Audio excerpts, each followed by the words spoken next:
I'm just going to stop sharing my screen now. I think everybody has joined us. Welcome to the NAPLE Forum 2021.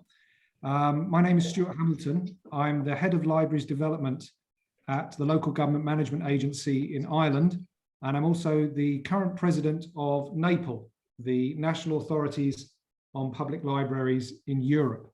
And it's great to have you all here today. Before I go any further, we're going to be recording this event. I'm sure you're all completely familiar with this process now.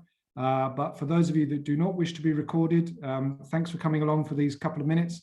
And you can always catch up with the recording later. But hopefully you're all in good shape for the recording. So Alice, if you want to begin the recording, we'll start the session proper. So thanks again, everybody, for coming along. The NAPLE Forum 2021 is now open. We've got a great number of participants today. We're well over 150 already. And I hope for the next couple of hours, we're going to be having some interesting discussions on what's coming around the corner for public libraries in Europe. For those of you who don't know NAPLE, NAPLE is the National Authorities on Public Libraries in Europe. Our website is at naple.eu, and we have 23 members across Europe in both EU and non-EU countries. So we're an international non-governmental association which is pursuing the interests of the national authorities for public libraries in Europe. And we look at things like principles and strategies for public library policies. The membership of NAPLE is open to all national public library authorities, or the kind of nearest equivalent. And the sorts of members that you find in NAPLE could be associations, national libraries, ministries, or national or state agencies for libraries, or even library authorities. And we are looking for new members. So if you think that you might fit the bill, joining NAPLE is free of charge and gets you access to some amazing professionals from all over Europe for information sharing. The Forum 2021 is actually being held with support from the Portuguese presidency of the European Union, which was arranged for us by our dear colleague Bruno Heras, who unfortunately can't join us today due to ill health. But we do want to say thank you for Bruno's work and for the Portuguese government for letting us kind of operate under their auspices for this forum. And you know, I'm sure we'd all rather be in Portugal, but for now, I think maybe you could imagine that you're in Portugal and we're all together. So look, a bit of housekeeping before we really get into things. Please take a moment to identify your nearest fire exit so that you may exit your own building safely. We do have everybody on mute, and at the times during the event where we would take questions, for example, then you'll be able to unmute yourself. If you accidentally unmute yourself, you may be called by me to go back into mute hiding. We will really be trying to make great use of the chat function, which I'm sure you're all completely familiar with after months of Zoom and Teams meetings.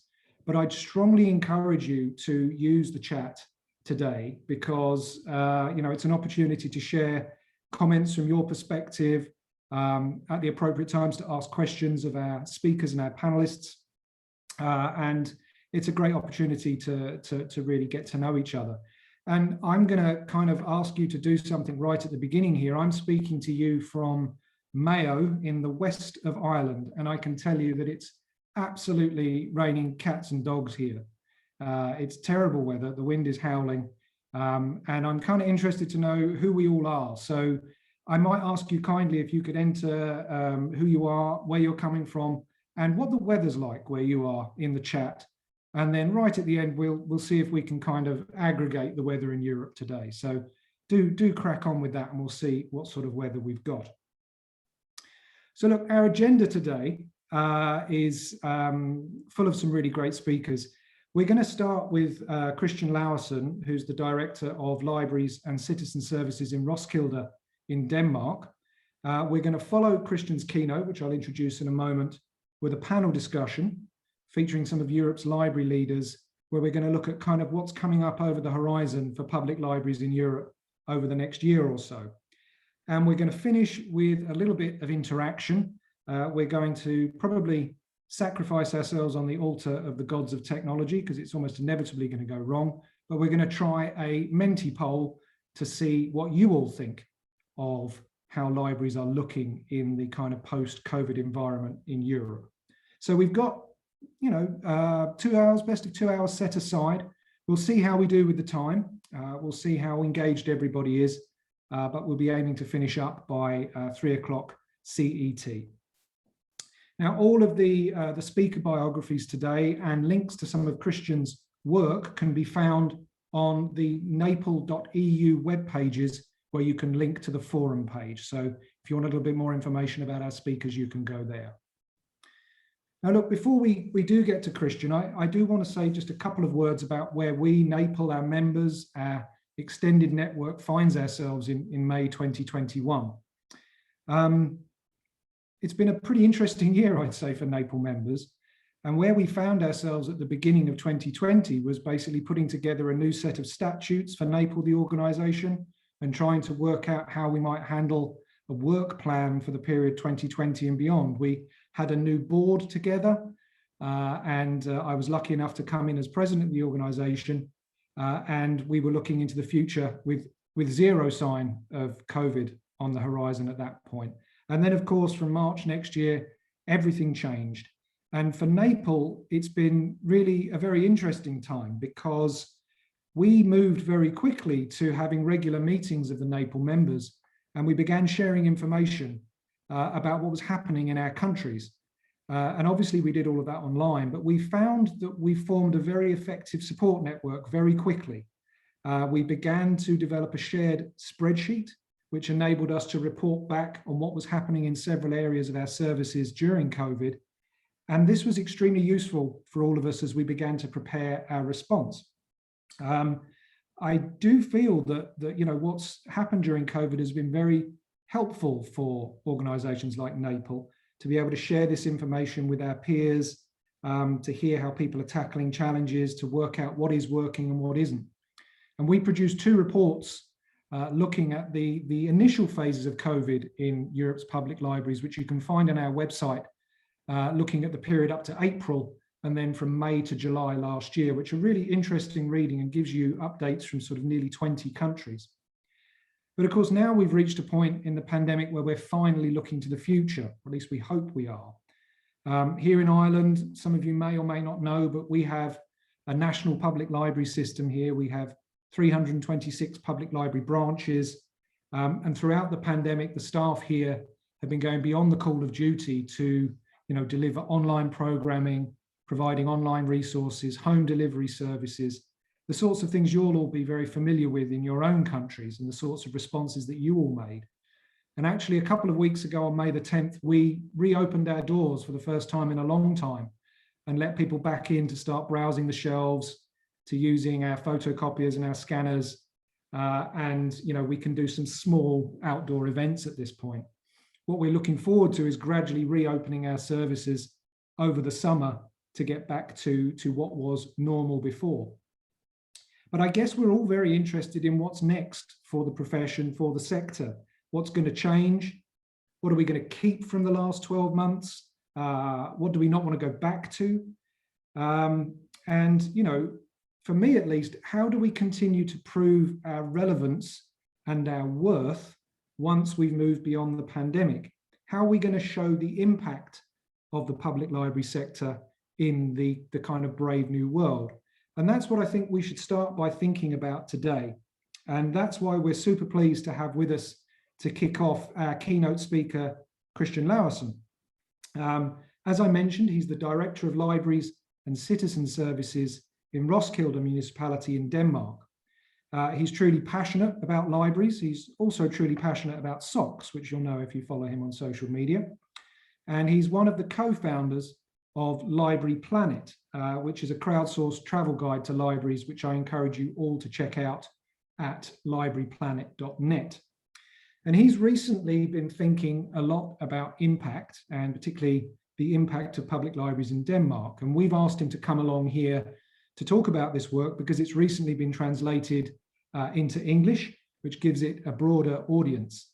and because his focus is something that I think we should all be thinking about right now. So we're going to hear what Christian has to say, and then we're going to open up the floor for questions from the audience. But again, I would strongly encourage you to use that chat function as we go along. If you like what you're hearing, or if you've got different experiences, do throw something in.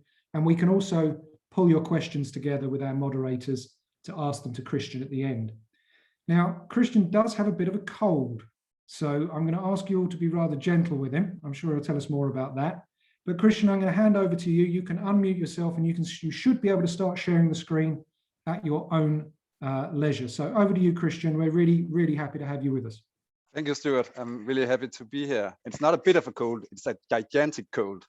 So my throat is a mess, but inside my body, I feel amazing to be here with you today. And I'm sure that we get through it. I have some hot tea and stuff around me, so it will all be good. I will share my screen with you. I hope you can see it now. It's coming. It's good. It's good. Perfect. So thank you for inviting me to talk about this study we've done on the impact and value of public libraries in Denmark. The agenda is pretty simple. I will talk about the aim and the ambition of this work. Then I will talk a little bit about the method and the design we used to put it together. I will talk about the main results we found, and I will at the end talk about some of the perspectives that I see in how this work can be used. And to start with the ambition, I truly believe that how we talk about things matters. I think it matters a lot. The words we use, the pictures we use to describe institution, functions, services, cities, environments, communities, and so on. It matters. It shapes us. It puts ideas and pictures in our heads. It can move budgets. It can move votes, and so on. And I've always been very focused and interested in how we talk about libraries in general and public libraries in specifics. And I guess you all know, many of you know the story about John F. Kennedy visiting the NASA facilities in 1961, and he has a camera crew, press crew with him, and he meets this janitor on the hallway, brooming the floors, and he's being all presidential, you know, hanging out with the main man, and he stops by him and says, "So, my good man, what do you do here?" And the janitor looks at him and he says, "I'm helping us putting man to the moon."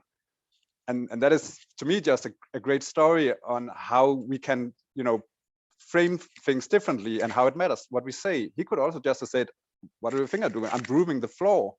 But he used to put himself in a bigger picture and found himself being able to communicate that in a very cool way, I think. So that is a great example that, you know, both the brooming and the putting the man to the moon is correct answers, but they create very different ambitions and very different pictures. And I think it's very interesting how we talk about public libraries in general, and also in, you know, the context of the pandemic.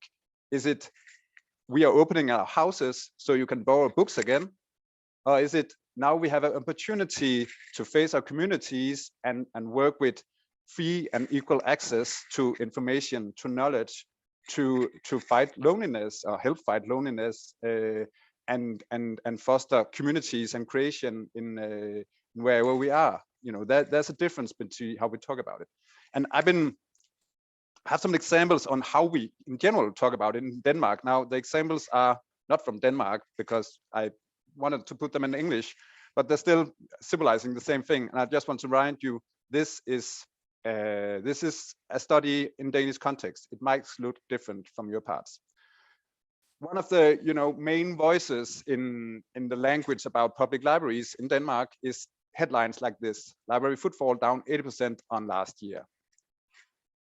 This is another one: "Library use falling sharply, study shows." And sometimes they are also more positive. I mean, Corona is not positive, but this is a headline showing that the lending of e-materials is increasing during lockdown. Obvious. So that is a voice focusing on the use of libraries, which is obvious. Key figures of libraries are extremely important to us, and I use it a lot myself. Then there's some other voices. I could call them opinion makers, sometimes experts, people, individuals who has a meaning about public libraries. This is a guy called 𝗪𝗵𝘁𝗵𝗿, who in the reopening of libraries is wondering about, do we really need those libraries? Wasn't it just okay that they were closed for a while? Did we really need them? And he's putting a piece out about that, which I think is, I don't agree with him, but basically I think it's welcomed that people has opinion about libraries, and especially people who are not within library professionals. It would be devastating for us if nobody would go out into the media and talk about libraries outside the sector. It's only showing me that we are relevant to some point. It could also be a different take. This is the really great 𝗪𝗂𝘁 some of you might know her, who is putting a different take on libraries and lockdown, and then having a great piece in the Guardian on why lockdown was the plot twist that libraries needed.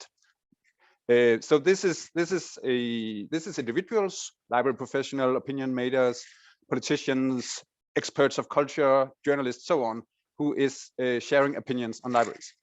And then we have things like this. It's you can see reports and helpful studies and toolkits and so on from our professional bodies. This is from Libraries Connected, great piece, Libraries in the Pandemic, Evolving Service to Meet Local Needs. Something that can inspire us, and we can use it to move on into what we're working on.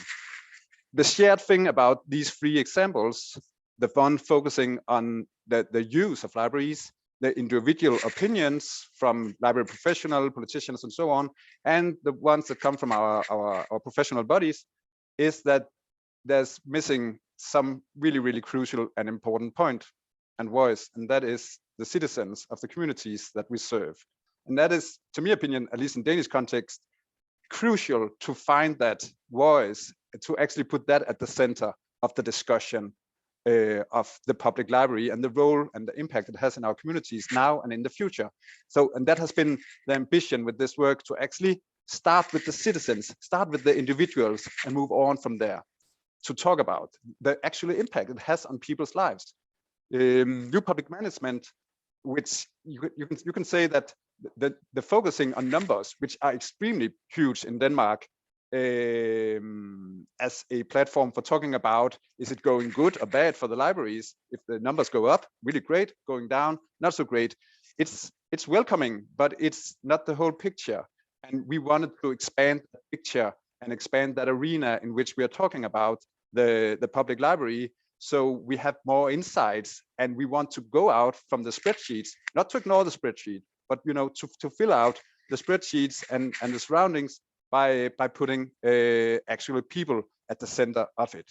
This is a quote from our study, from a boy talking about why he's going to the public library. And he says, I come here to check whether anyone I know is around. I come here every day instead of going home to an empty house. And if that boy is visiting the library, you will say 50 times a year.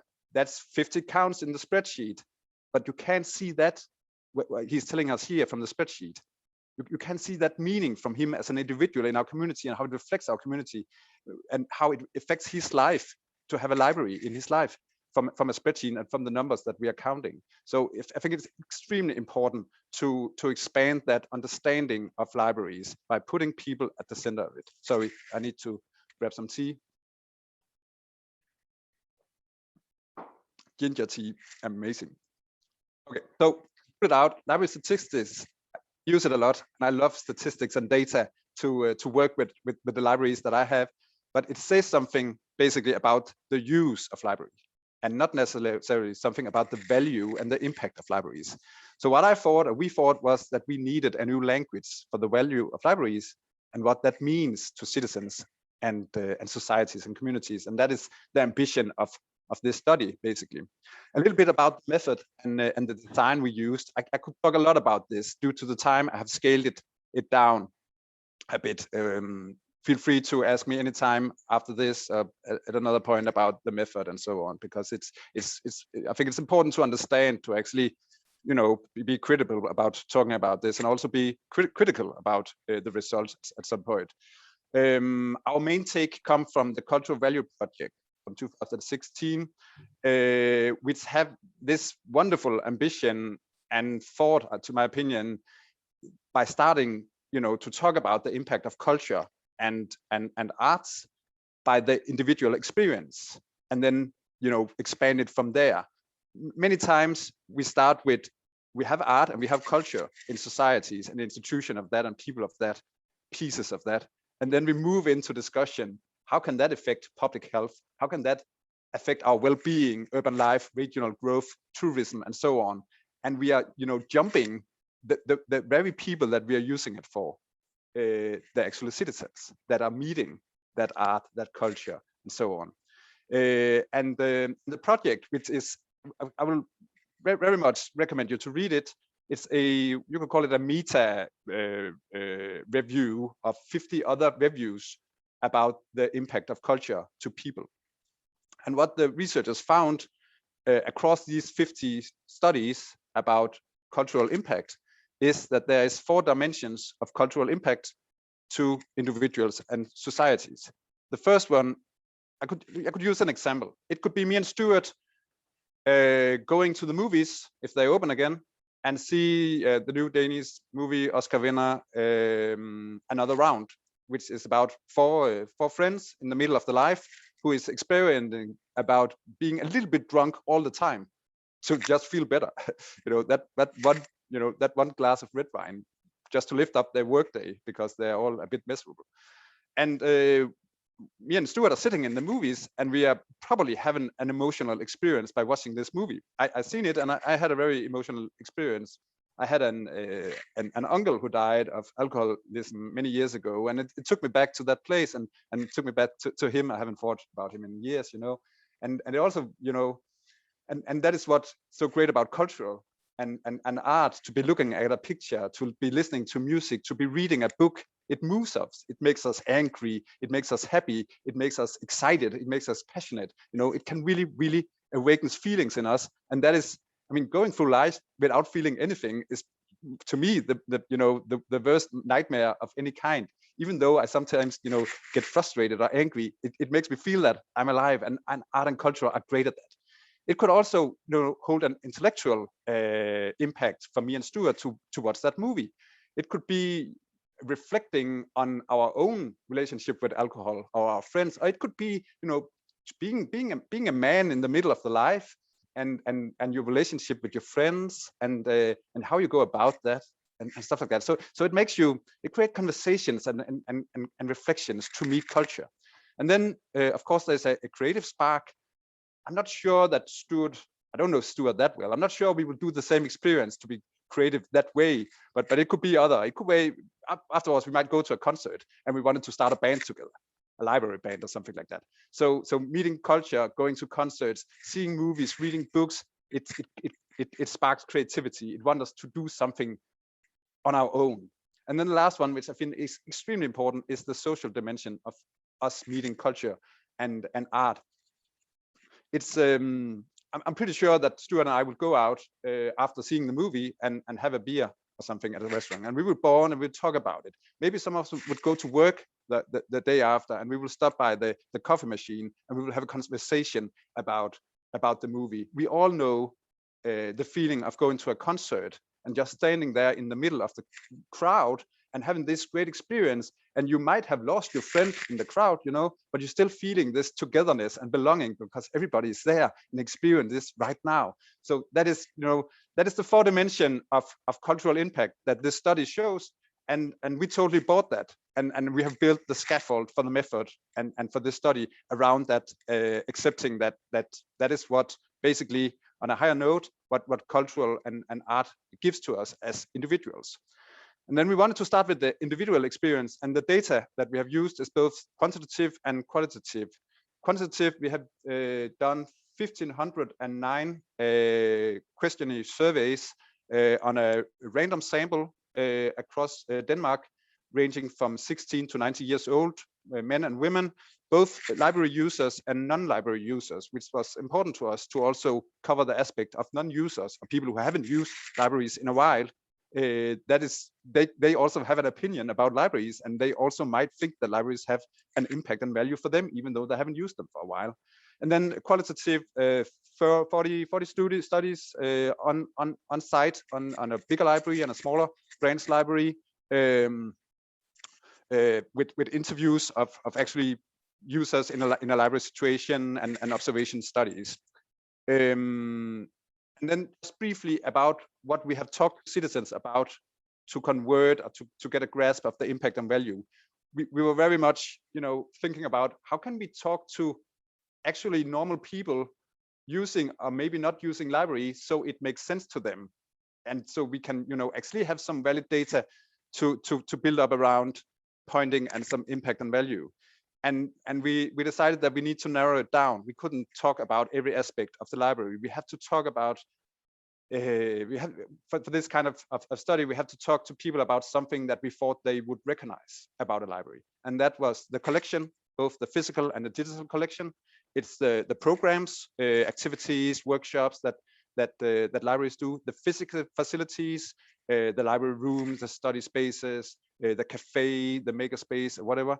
And then very important to me, the guidance from the staff, actually to ask what does it mean to have a library worker in your life, and to be able to get help to reading suggestions and so on. So that is what we have been asking into, and that is important to understand, I think, because this is not the whole story about libraries, obvious. We haven't digged into school library collaboration, for instance, collaboration with museums, or when libraries leave their houses and go into society and do different kind of collaboration and stuff out there. We couldn't ask them about that. That is another study. So that is, how we framed what we talked about. Okay, so I'm going to talk about the main result. There's a lot of data and a lot of result, very interesting stuff. This is just the main thing. The first thing is that the citizens of Denmark sees the library as a haven in everyday life, where they find room for contemplation and where they can take time for the self and for each other. It's a little bit different how they use this haven. Some use it on their own, come down, read a newspaper, have a cup of coffee, find a good book, go home, something like that. Some use it with the family, a study group, or something like that. It's what some years ago you would probably call it the third place, I guess. We all have our private place, our home, our families, or whatever, and then many people have a second place. Could be work, could be a study, or something like that. This is a place in between that, where you can find some room from not being at home or not being at work, and where you can be together with the community by yourself or with others. Important to the citizens of Denmark. Then there is a perspective, then there's an impact that's pointing of the public libraries to citizens of Denmark is a credible communicator of knowledge, and it gives the citizens enlightenment and a critical perspective on life. It's actually very much back to, why we even, have public libraries in Europe, and the, the very dawn of enlightenment, that you can come to a library, you can go to a program, you can read a book, you can talk to fellow citizens or a librarian, and you can get a certain perspective on your life, and not just a perspective, but also a critical perspective. And I will touch base on it just a bit later, but I think this is very important to put in context of the world we're living in, with parallel universes on social medias, fake news and misinformation, and so on. And I think to have an impact where you can get a critical perspective from a credible source is extremely important in 2021 and so on. Then there is an impact pointing at the public library is a space where citizens experience togetherness and community, and it could be alone and it could be with others, and where they experience that the materials and the facilities that we have in libraries are common property without financial barriers. And I always thought that public libraries was forces of social good, fostering strong community. But I never really thought about the last one, that the things that we share in a community, it's our books, it's our houses, it's our library workers, it's our programs, it's something that we share as a community, can be, you know, can make us feel connected and that we have something to share. And around 80% of parents in the study points out that it's important that their kids grow up in a society where we have, you know, common property that we share together. They think that common property is healthy for future citizens and for the kids to experience, because that is something we share and something that we care about, and it's something that connects us. And then there is a finding that points at the impact going on creativity and the public library as a source of inspiration that stimulates imagination and helps motivate citizens to try out new stuff. It might not be that you learn everything at the library, at a program or from a book, but you get inspired to learn new stuff. You might go to a program on playing ukulele or talk about how we all can work and do our share to make a better climate. And you get inspired and you go out into the world, or you go home and you seek more information and more communities around this certain topic, and go on from there. So it's not that you learn everything from the library, but you get inspired. Then there's a finding about the staff, which I find really significant and really important to 𝗧𝗸𝗿. Citizens in Denmark find that help from the staff at public libraries holds quite some significant impact, and that staff is a human face of the library and serves for many as a relational point of reference in local communities. I think that is very much in smaller branch libraries where you have the same staff on duty on many days, and maybe not that significant on bigger libraries in bigger cities. But it's not showing that you drink coffee with your librarian or library worker. It shows that you have a familiar face in your community, and that library worker might know what you like to read and might just, you know, take out some books for the next time you are there and hand them to you. And it's also really important for them that there's something in the municipality or community that can help you without you being a number in a queue, which is, you know, normal municipality, you know, whereabouts. You pick a number and then you stand in a queue and then you get a service. You can walk in to a library and you can get help.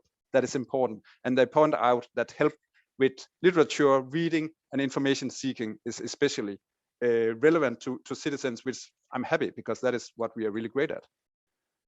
Then the last main finding is that the public library to citizens of Denmark is a place of trust, and a place where you can trust what you see and what you hear, and connected with the perspective. I just find that, and you know, connected with the world we are living in right now, I just find that to be extremely impactful. I'll come back to that in just a minute.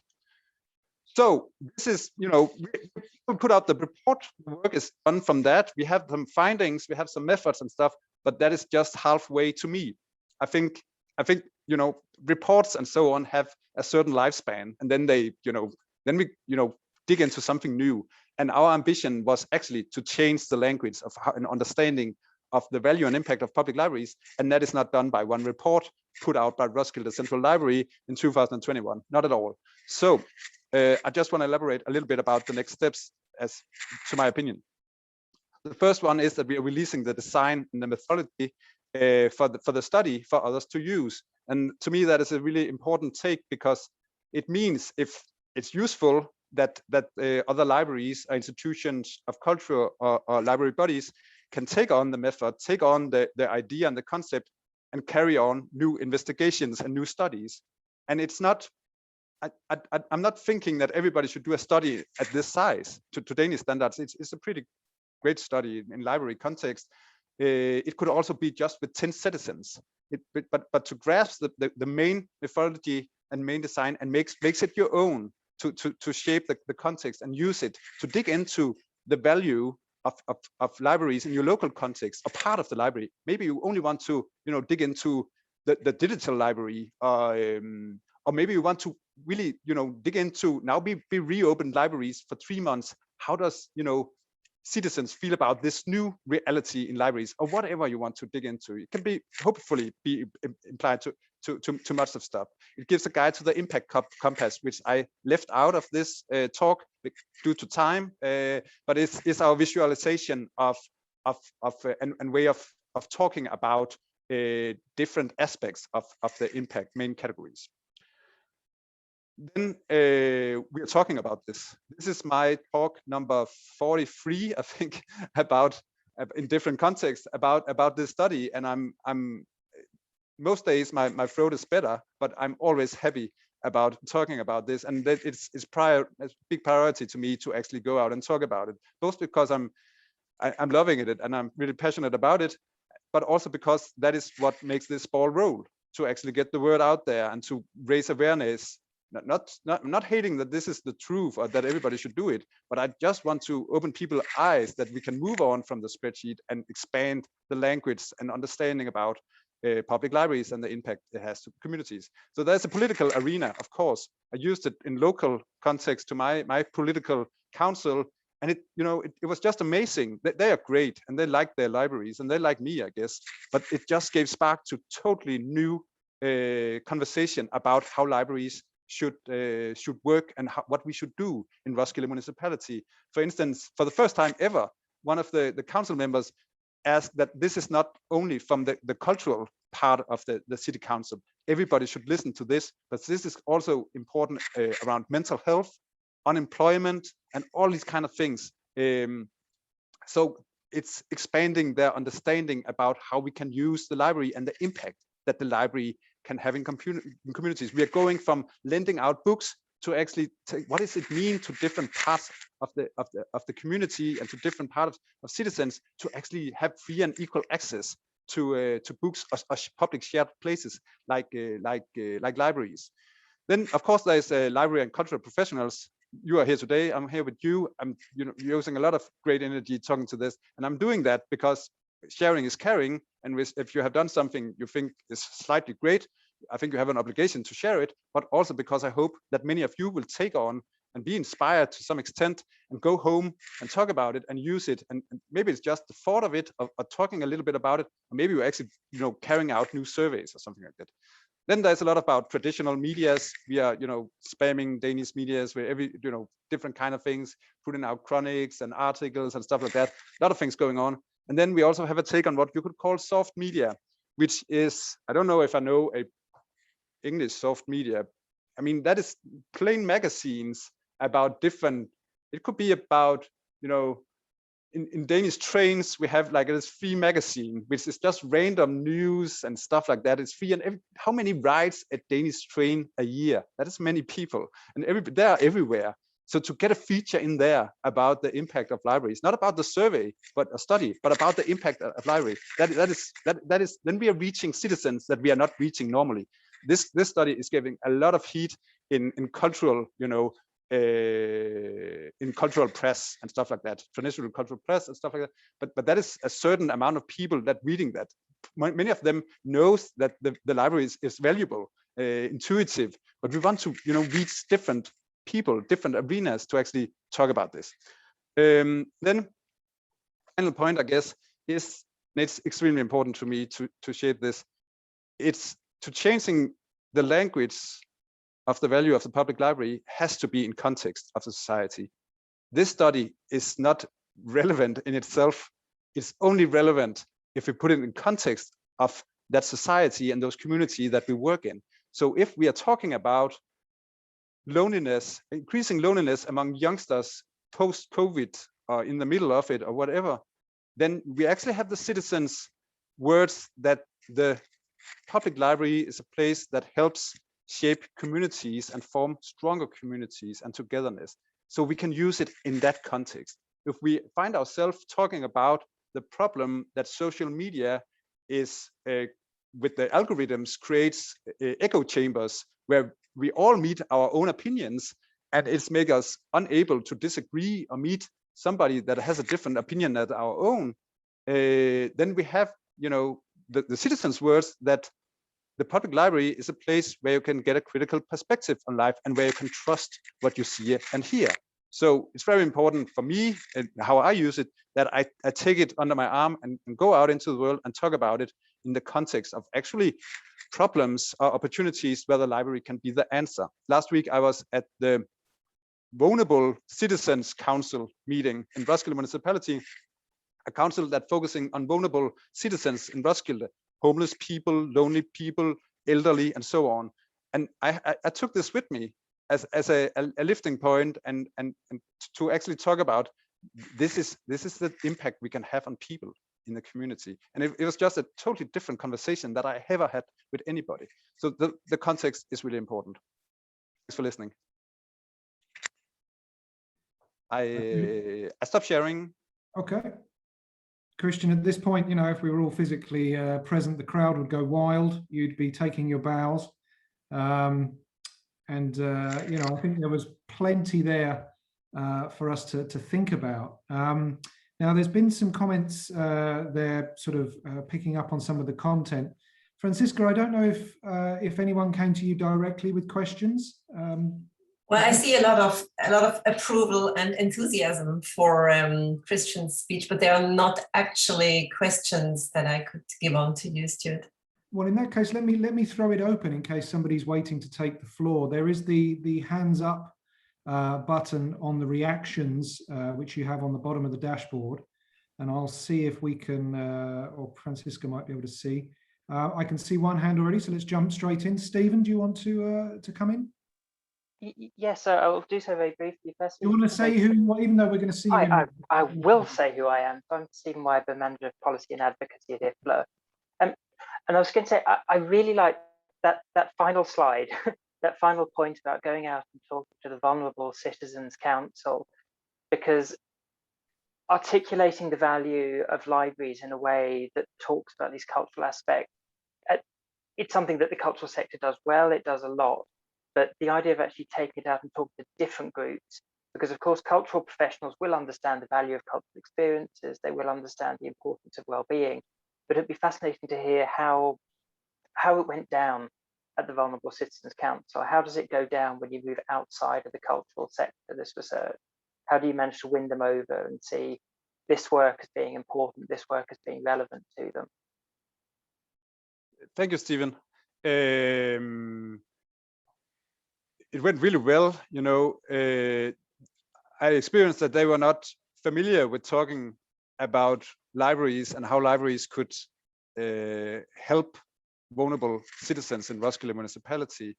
And that, to me, that stretches that it was even more important that I could open some pictures for them, which was not just about, we have places in our municipality that can lend out books and where you can go get some help, but also it actually, you know, on an individual citizen's point of view has some impact.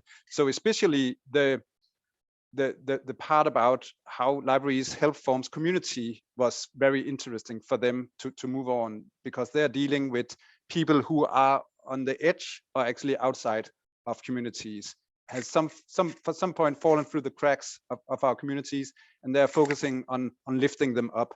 And I think to Roskilde context, that, you know, it's wonderful as a library to be for everybody. We take the public and public library very seriously, but when we go out there and actually has to do a difference to somebody, we also have to focus sometimes. And it's just different to do programs about the joy of reading to a 18-year-old you know, normal kid grew up in Roskilde, a Danish guy, or somebody who is a refugee who grew up in a non-democratic society but is here now. That is some different takes, and so we talked a lot about how we could, you know, form activities and programs to reach out to vulnerable people, lonely people, especially lonely people. It's a part. It has a great focus in the Danish society, and, you know, growing problem and among all kinds of citizens, not only in the context of Corona, but also in general and before we were hit by the pandemic.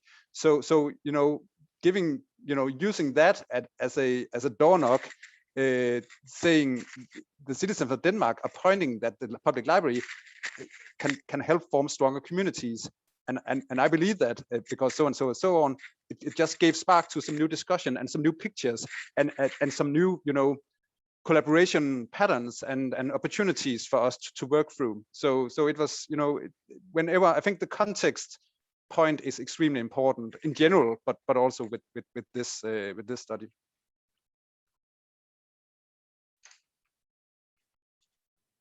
Okay, then, thanks. That's great. Francisco, I think we've got a couple there. Yeah, sure. There has been a question by Cecilia, who is asking if there is a measure on the impact of spaces. Yes, the space is a part of one of the four main things that we have been asking about, and if I had the impact compass, I could clearly, pinpoint what it meant to people. But if I, to my mind, dig down into the data and go across the findings, I think if you should be a little bit critical about the method, I think often citizens are connecting the physical collection with the actual space, and I think that is obvious. So there is some fraction or some overlap between those two, but they find that the space gives is very much in the haven part. It's a free space where you can come. It's a public space in community that is for everybody, and where there's no financial barrier about coming there. So that was really high on the space. But then there was also things pointing at perspective, and a space might not give perspective in itself. So I think that was connected with the collection part, or maybe with the programs. So but the library as a public space, public shared space, that is our space, not ours as librarians, but ours as a community, hold really high as something that we value together and that we share, and also that they might not use it. That was an important point that I haven't really touched base on. They might not use it, but they can still treasure that is there, because sometime in the future. Oh, Krishna, I think you might have accidentally hit mute there, but let's take another question, and then I'm looking at. Yeah, Francisco. There has been a question by Luke. He feels usage statistics are also important, and he wonders if you, Christian, have any thoughts or ideas on turning around downward trends. Yeah, actually, we don't have downward trends in Denmark, at least not in Roskilde. We have, if you look at lending numbers on physical materials at a whole, there is a drop on national level, but that is because of the CDs, which are dying, I mean, and has been, going like this for the last 15 years or something like that. If you isolate it to books, we are seeing a fairly great increase in Roskilde, around 5% from 19 to 20, and on national level around 3%, which is not that much, but the curve has actually been turned around for many years. And the same goes with foot traffic in physical libraries. Even though many libraries do activities outside their houses, it has actually been increasing. So the short answer would be do like Denmark, but I don't know. We have been in Roskilde. We've been focusing more over the last couple of years on specific things. We have been focusing a lot about literature and the joy of reading as one of the main things, and which is also a thing that lifts off a lot of other things. And we have been not being cutting down, even though we have been experiencing cutbacks on a general level in our budgets. We have been not only holding our hands on the materials, but actually also been increasing the budgets for materials. So in the study, it also shows that is what is far mostly used and also more or less appreciated about the citizens in Denmark.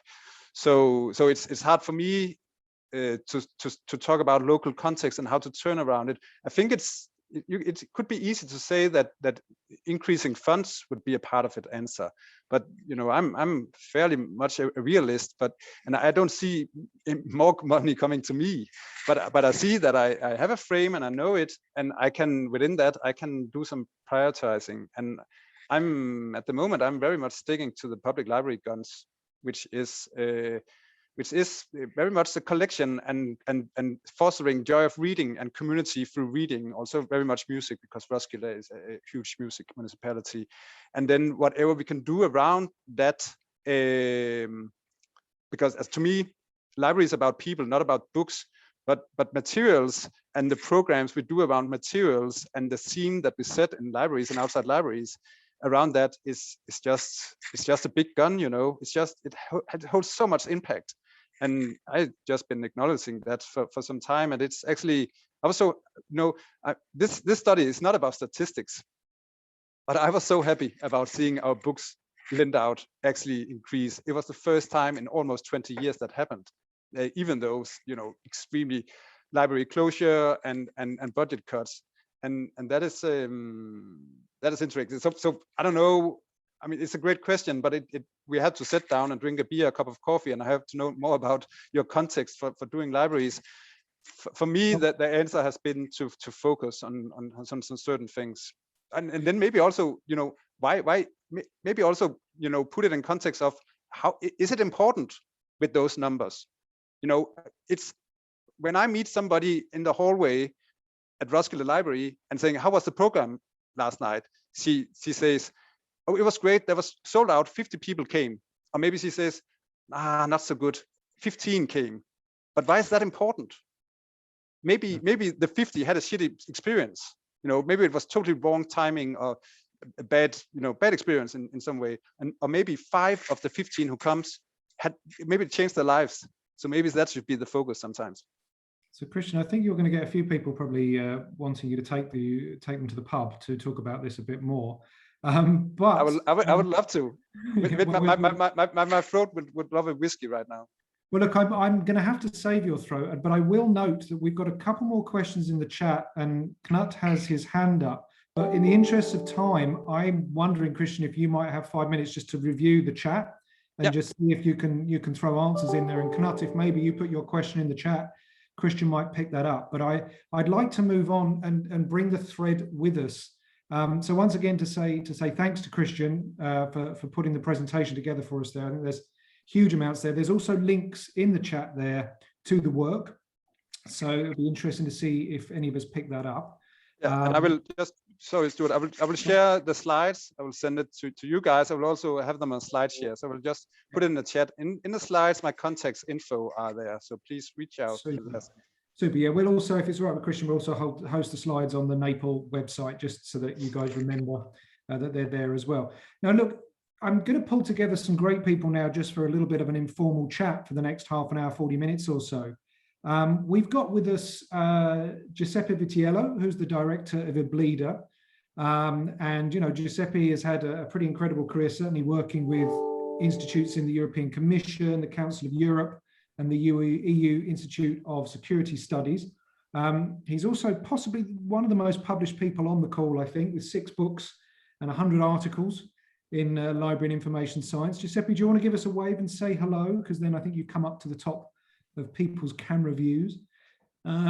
Stephen Wijber, you've just seen in the questions, but Stephen is the manager of policy and advocacy at IFLA, and he represents us. He represents the interests of us, libraries and our users, when he's talking at the UN institutions. So Stephen works on things like the Sustainable Development Goals, copyright, human rights. I've been lucky enough to work with him a few years at IFLA. Stephen, will you say hello? Hello. Excellent, excellent. And you come up the list. Ilona Kish is with us from Public Libraries 2030, or PL 2030 for short. She's a library avenger. Some of you will know her. From our perspective, she's our diamond in Brussels.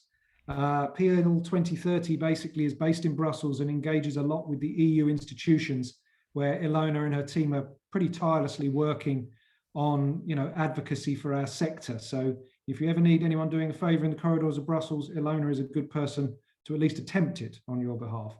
And then we have Barbara Schleihagen with us from the German Library Association. Huge amount of experience. Some of you will already know Barbara. She's worked, you know, on libraries for many, many years, but my experience of working with Barbara has been through IFLA, where she's been on the governing board, many different committees, 𝗪𝗶𝗀𝗁, and now we're very lucky to have her on the NAPLE board. So welcome everybody. Barbara, do you want to say a quick hello there? Hello. Excellent. So look, we're going to have a bit of a freewheeling conversation, and we're going to talk about a few things COVID, and we're going to see if we can bring that impact into it. Colleagues, you've used the chat there with Christian. I'd encourage you to keep doing it again. And you know, I'll check back in with Francisca if we have some audience questions at a certain point. But look, I'm going to ask the same question to everybody first. I'm going to go with Barbara first. I'm going to go to Ilona next, Giuseppe and Stephen, so you can all prepare. But I want to know from your perspective, you've got in the rear view mirror now our kind of COVID response, and we're going to take a positive view that we're moving to the next part of this pandemic. What do you want to take forward from what we've done over the last 12 months? So what did we do that was new or particularly effective that you think we should be actively building into future services? So Barbara, I'll give that one to you first. Mm-hmm. Thank you. I think actually what I find most important is the change of attitude of library staff. I found this incredible. I heard so many stories of people who were willing to take risk just to invent new services, make possible whatever is possible, and just get out of the box. And I think this is something we really, really need to keep. I found this just incredible. And I know that many libraries received many letters of thank you and gratitude. And this for me was really what we just heard. It was putting the individual first and making sure that they get their library services.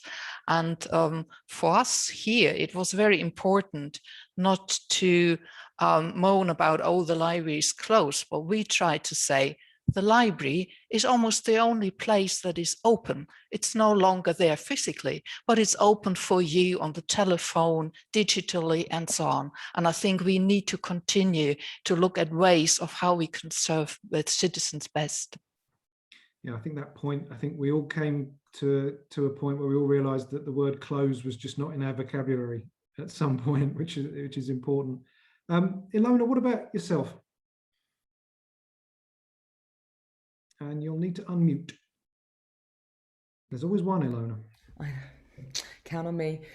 Hi, everyone. I mean, obviously, like, it's been really, really tough time, but what's been amazing for us is that the strengthening of the networks has just been astonishing, and the way that we've reached out to each other, the way that we've supported each other, you know, certainly for our organizational level, the sense of solidarity, sharing of experiences has just been remarkable. And, you know, although we're all sort of desperate to see each other in person, you know, I feel that my approach to international networking is, you know, it's just been great to, we've stopped moaning about the tools and we've used them, and that's been fantastic. And I really want to keep that up.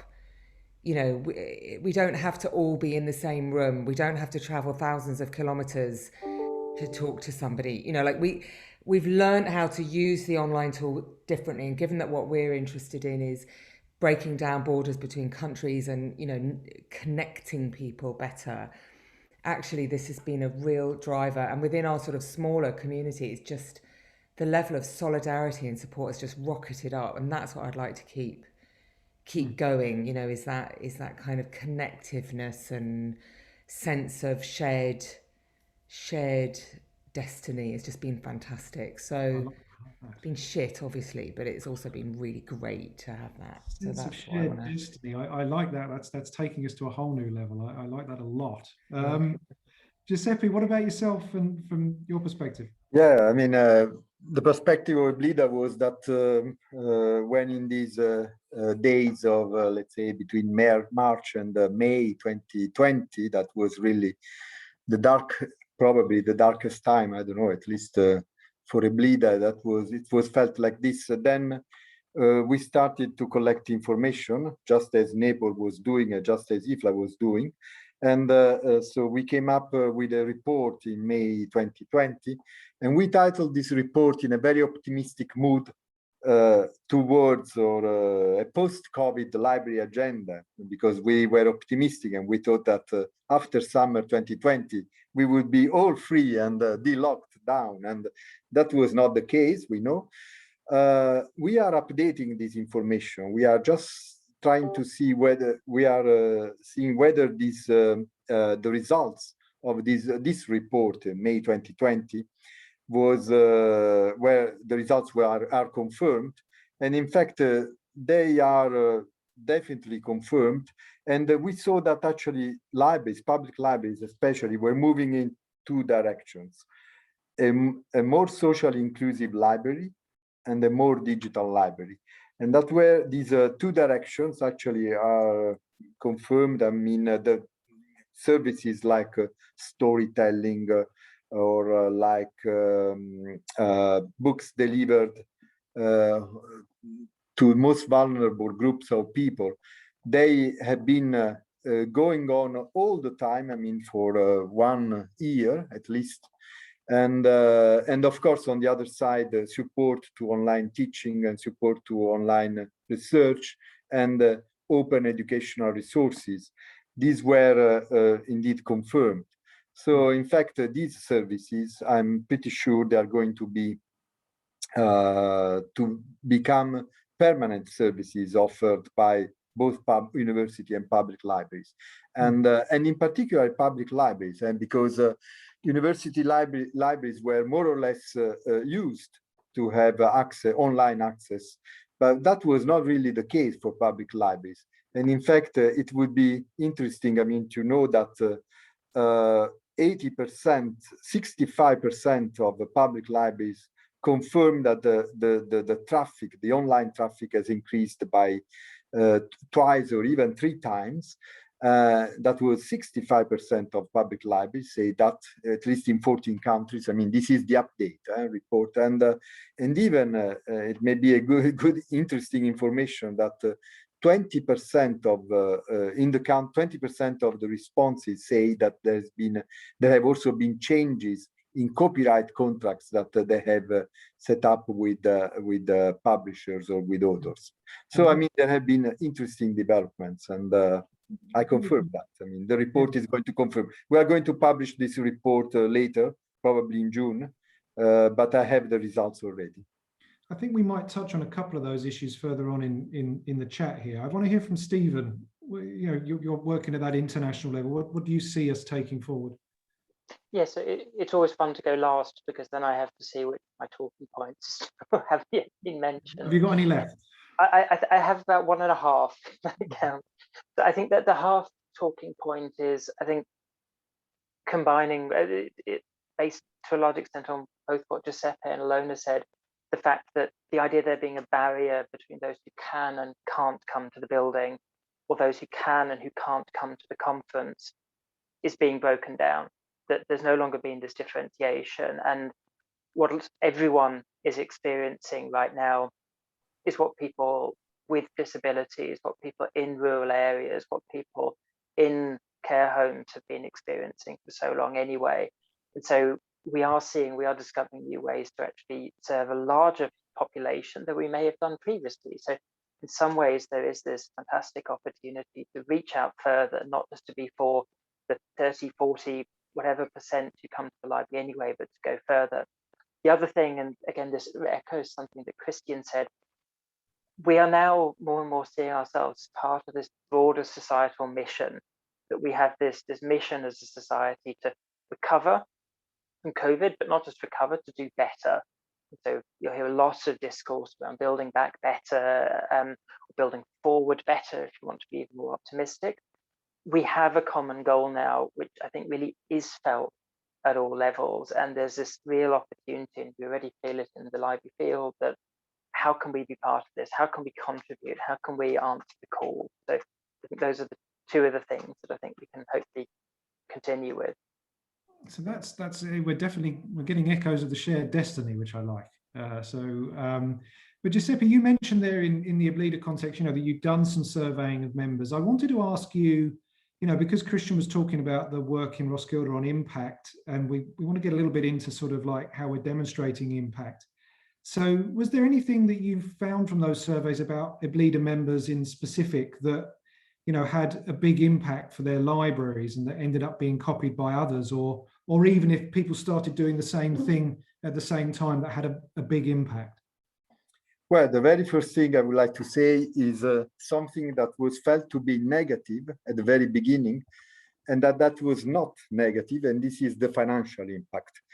Many libraries were concerned last year that there would be a financial impact. In fact, one of the new normals we are going, and we are happy to do that, we are not going to confirm, is that public libraries will be affected. Actually, from the answer that we have received, there is evidence probably that yes, I mean, some 10–20% of libraries say that there was a substantial impact. I mean, that COVID-19 had a substantial financial impact on their libraries, but the rest of the libraries say that there was no great impact, or there was no change at all. And so this is already good news. So to begin with. Then for other things, I would like, I mean, it's hard to say, because of course the library, we have respondents in countries, and you cannot say that this particular library was affected and the other was not affected, you know. So it's hard to measure impact in statistical terms, but the fact that so many libraries actually responded, and also they changed attitude in relation to many other things, and I'm going to expand upon later when I will talk about the Unthinkable program of 𝗏𝗍𝗳. I saw that I mean, things are changing in public libraries. I cannot measure it in terms of statistics, but that's really my personal perception and the 𝗏𝗍𝗳 Executive Committee perception. Okay. Now, Ilona, in Brussels, what I find interesting sometimes about our impact conversations is that, you know, your job in Brussels in some ways is often working out what funders there or the EU actually wants to hear. You know, it's the sort of the information that they want to get in. So we often have to sometimes tailor our messages to be reaching the points that they're putting out. I wondered, is there anything that you think that the EU wants to be hearing over the next sort of 12 to 18 months, or what do you think we should be showing to the EU?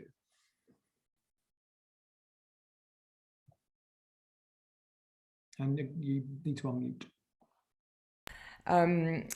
So when we were doing the prep, that question triggers me a little bit in the sense of, you know, what do they want? What do we want? And, you know, for years as an EU lobbyist, we used to go, don't ask what the EU can do for you, but what you can do for the EU, you know. And I said, oh God, you know. You know, I mean, the long-term goal for us is to get the EU to think about libraries as partners. And the reality is that in the whole, you know, the EU covers, you know, the EU is not a direct funder of libraries, you know, in the ways that we imagine. So it's all about content. So the question is what areas of the EU activity are libraries best positioned to engage in different times? And, you know, the massive, you know, the official priorities of the EU are climate change and post-COVID recovery. That's what they've put massive amounts of money into. And, you know, much of the post-COVID recovery budget is being split out locally, you know, I mean, nationally. So they're thinking about that. And they always thinking about how can we feel European and how can citizens be connected to each other better? You know, and there's a constant anxiety about the attacks on democratic functioning within the EU. You know, there are countries in the EU that are really, really, really struggling. Maybe on a more prosaic level, the digital skills agenda is going to be stronger than ever in the EU, for sure, you know, because, you know, maybe there was a little bit of loss of energy in that, but there's a recognition that basic digital skills and a digitally skilled population across Europe is absolutely essential. So that's a lot of the work we're doing in positioning public libraries as serious players there and part of the ecosystem of providing digital skills. And the other thing that's quite current is There's a program called the Conference on the Future of Europe that's just been launched this year, and the intention for that was a really, really big citizen engagement process. And again, what we've been trying to do is say, you know, there are thousands of spaces across Europe that are places where citizens go, and we want to be part of a discussion about what Europe looks like, and that libraries can be places that can welcome that. You know, so, you know, but the EU does everything. I mean, you know, just so many things. We can talk about public health, we can talk about development, we can talk about employment strategy, you know, all of these things are, you know, where the EU is working, of course, you know. So the overall message is public libraries are capable partners for the delivery of EU programs and strategies. You know, and what you want is when somebody walks through the door and says, how about this? The library has a mindset which says, maybe, sure, let's talk about it, rather than, oh no, all we do is lend books or provide information. You know, it's an openness. And then, of course, the thing can be not relevant for my community right now, not what we're prioritizing. But then for that to be meaningful, the public library needs to know what its strategy is, what the community it serves is, and where its capacity stress points might be. It's no good going into a public library that doesn't have any capability in digital skills development, you know, to work on that, you know, but maybe really brilliant on engaging with the community around climate change, for example. Well, I think one of the things that Barbara mentioned there earlier, and we certainly have experienced in Ireland as well, which is that tremendous ability now of the flexibility of the staff, and you know, they're really picking it up.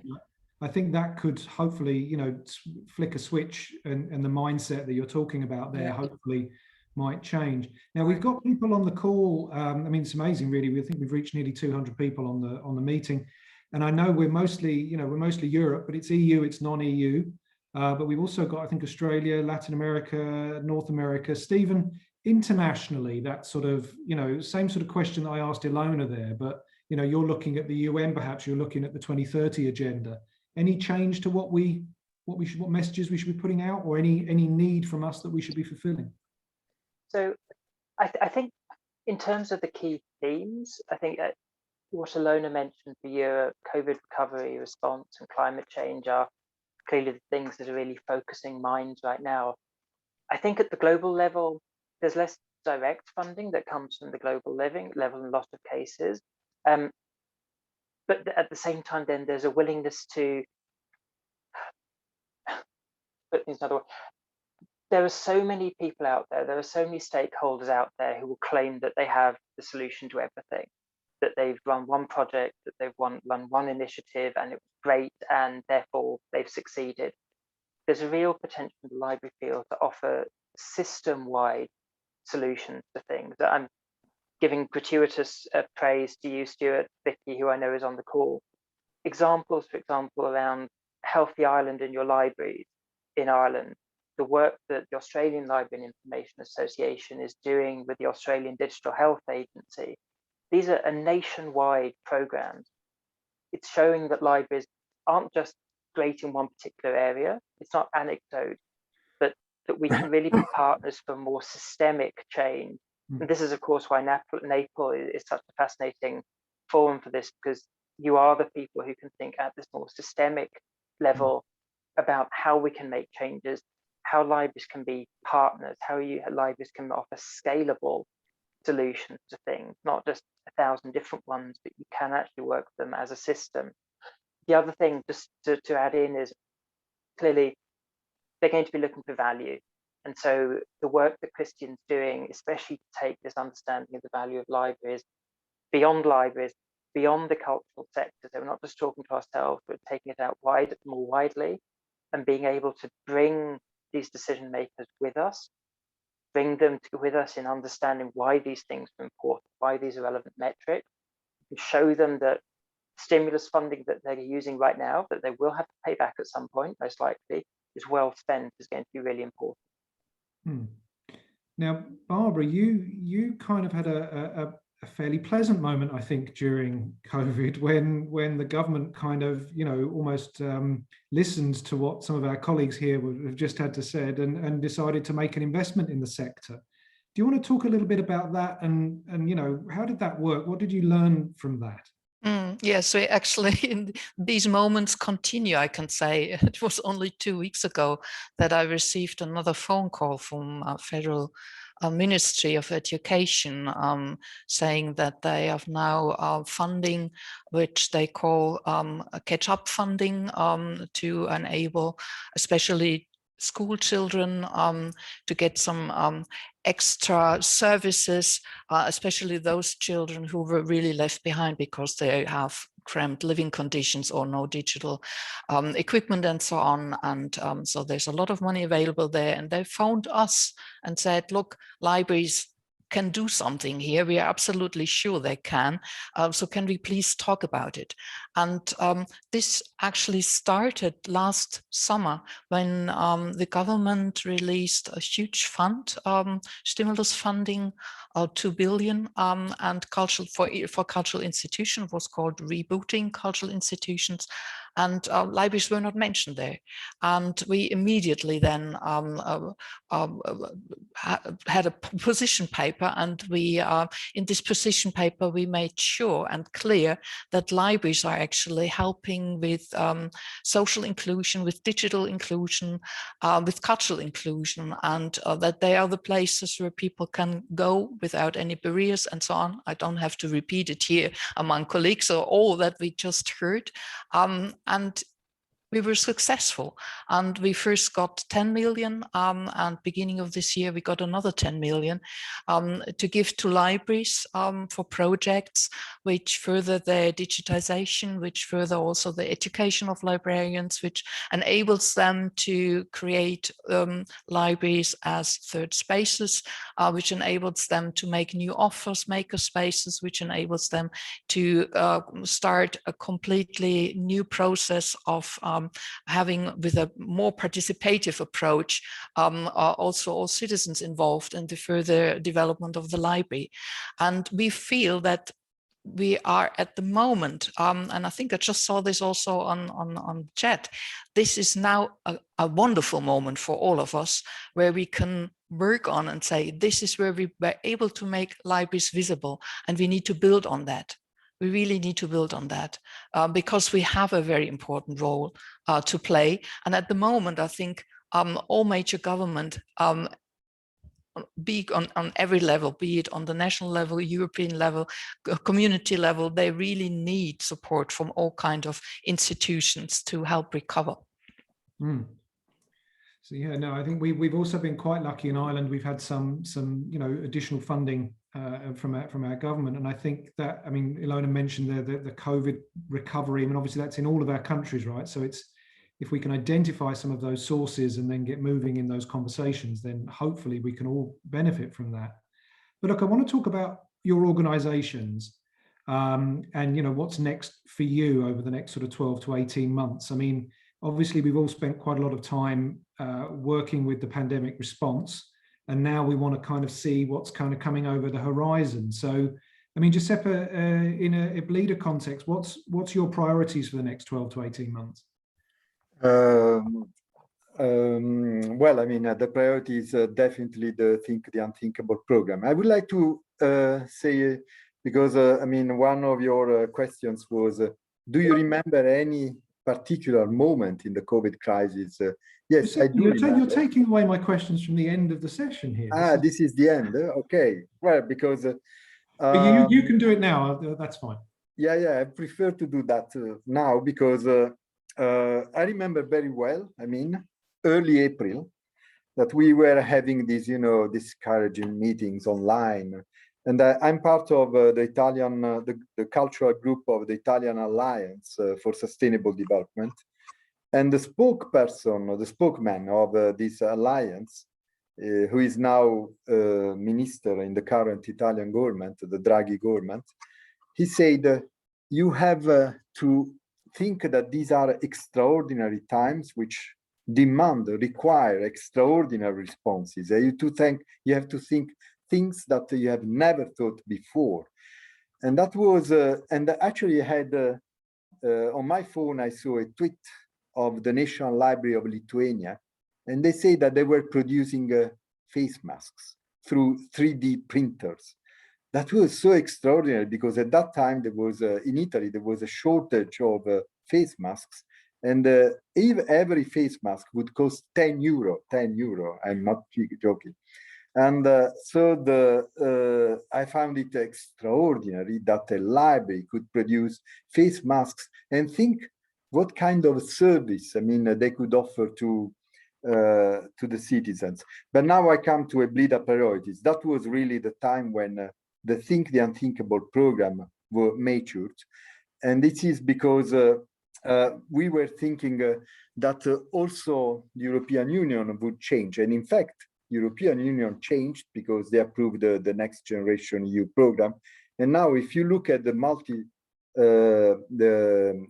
the program of the budget of the European Union, you find out that the most interesting, the most the fund, the item that gets more funding is cohesion, resilience, and values. Of course, you never know what is. You have to decrypt, you know, the European Union message, and you never know what corresponds to cohesion, resilience, and values. But if you apply this to structural funds, then you find out that this really is creating great opportunities also for libraries, because in the structural funds, for many years, I mean, the focus was on culture linked with tourism. But now if culture is linked with cohesion and social cohesion, then there is room for libraries. And we are working on that. That's really interesting. I think the in Ireland, you know, that connection between libraries and then the big push during COVID with mental health, well-being, the general wellness piece, seeing culture in a different context, as you just pointed out. That's very interesting. Ilona, also in Brussels there with PL 2030, what are you going to be looking at over the next bit? We are really focusing on the question of building democratic participation. And that's going to be a key area for us. There's just tons of energy for it. There's tons of opportunity for it. It's a really broad category, and I've been thinking about it a little bit in terms of, I think as a community, we've embraced the digital shift. We've embraced this notion of moving from collections to connections, the community space, and really see this as kind of like connections to 3.0 or whatever it is, but really developing the library as a space of citizen engagement and of building a culture of participation in our societies. And, you know, the idea is extremely ambitious and broad, you know, but really having a sense of everything from what does it take to equip a library to be really porous and to be really open and in a convener and an enabler of building society, building participatory society, building civic engagement, knowing what to do when elections come along, knowing how to host dialogues that are difficult, knowing how to be a vector for connecting citizens to institutions, policy making, advocacy, all of these things are encompassed in that idea. So maybe sometimes really political, maybe sometimes not so political. And we're getting energy from both sides. You know, we're getting energy from this. I mean, I'm always wary of when the EU, you know, wants to do something, but there's going to be a launch in the autumn of a community of practice around citizen engagement, which is really trying to reform the way that the EU connects with citizens differently. And in practical terms, what that means is that the EU gives a huge amount of money out in projects of all types, and they are building in requirements for citizen engagement in those projects. So what that means is that it's not just here goes the money to a university or a municipality or a regional, but it also has to involve the citizens who are affected by that community meaningfully. Yeah. And it's not just a program of information, it's a program of engagement and involvement and participation. And so what we've been doing is saying public libraries are the perfect place for that to happen. So, it's a long process, obviously, and then, from the library side, it's just like, where can we go next? How can we grow? And I see that comment from Rolf. Rolf, you know that you were the founding father of this for us, and I was talking to a community activist in New York actually yesterday, who we're going to invite onto a session next month, and saying, I'm still quoting Sherry Arnstein's Ladder of Citizen Participation from 1975. So what we're trying to do is articulate that. We're working with our network of libraries to develop some shared language around what is the value of a library as a public space? How do we demonstrate that we do that? And how can we show that the work that we're doing is building a open and participatory and inclusive democratic space? So it all sounds very grand. What it means is hosting dialogues, knowing how to have politicians in the door, speaking about the value that we have to our community a little bit differently, and engaging with policymakers, whether that be EU or local level, more intelligently and more inclusively. So it's long term. 18 months is just the start of it for us, really. Okay. Super exciting. Well, I'm going to be a bit mean to Barbara and Stephen, and we're not going to do the good things that we could potentially do. I'm going to ask you, what do we need to look out to avoid over the next sort of 12 to 18 months? Are there any threats on the horizon? Barbara, do you want to take that one? Yes, I'd like to start, actually. I would like to warn that we go back to a kind of new normal. No, we shouldn't. We should move forward. I think this is very important to have this attitude. And I can just, underline everything that Ilona just said, because I think there's a lot of potential here for the library. Because it's an open institution, and it has no barriers, and it's open to everybody, and it ensures that we are not kind of only in our own bubble. And of course, the other danger is that a financial danger, maybe, because and I'm not quite sure whether there is a lot we can on the whole do about it, except of continue our work. We know that municipalities probably will have a very tough time. Here in Germany, some of them have really old debts. They have a backlog in investments. They have probably to face now a lot of social funding they have to give out to people. And in Germany, libraries are still voluntarily services. So we are vulnerable here. But I think if we continue to show how important we can be, this is probably the way forward. So I would just say, well, yeah, we're on a very good way, and we should continue. Don't go back. Don't go back. Don't go back. Yeah. Stephen, what about yourself?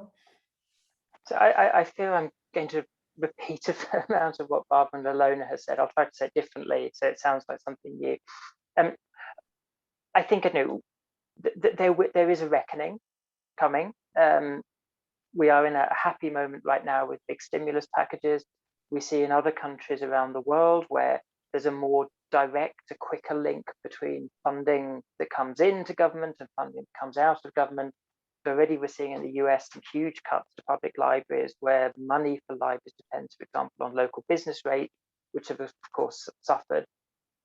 This is coming. I think what we're going to need to do is we're going to need to get even more savvy about the way we argue for ourselves. And this links to what Ilona was saying about how do we actually articulate what we're doing? How do we show that we're indispensable? How do we show that it will hurt if you cut library budgets indiscriminately? I don't think we can't prevent cuts from happening, they're likely, but how can we actually show it's not an easy choice to make, that you will lose things if you cut from libraries? And this is something that, as IFLA's New Europe regional division comes together, now, in terms of thematic priorities, clearly we're listening to members. We'll have about 2/3 EU, 1/3 non-EU people on there. So there's going to be a really good variety of people. We're of course we're coming into a busy field. And so it's really going to be a case of thinking about where is there value to add. But I think that one of the core functions of this is going to be, how can we learn from each other? How can we learn from each other about what's worked in terms of being savvy, effective advocates? How can we be both dreamers, idealists, talking about all the great things that life is doing, but also schemers, people who know how the politics work, who know who influences the decisions, when, what arguments work with them, what will scare them. I know it's really mean, but it's an argument that's worked in Australia from time to time. They make it clear, do you want to be the person who cut the library? Do you want this on your shoulders? And it's mean, but actually sometimes people react more to that than others. So learning, how can we share those arguments? How can we work together since we are facing this common challenge? And that's what we're really hoping to be able to do a lot with our new Europe Regional Vision Committee. That's great. No, it is important that we have those mean tools. There's no, there's nothing to be gained if we don't have some of those in backup. Now, look, we've only got a few minutes left before I want to go on, but I do want to touch on something very briefly, just actually with Stephen and Barbara, just about whether you feel there's a danger lurking in the background around this massive explosion of digital resources. Now, I think in Ireland, we've certainly had to put a lot more money into ebooks and e-audio books in order to maintain demand, and we're very unhappy with the conditions that we're having to purchase those or license those things in. Barbara, do you want to say a couple of words? Is there something happening in Germany on this?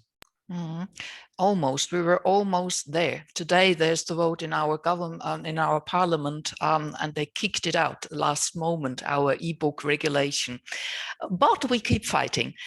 We've never come as close as that. We used the momentum last September, and we started a new campaign for ebooks because we saw all over that the ebooks were really high in demand and the conditions were not really good.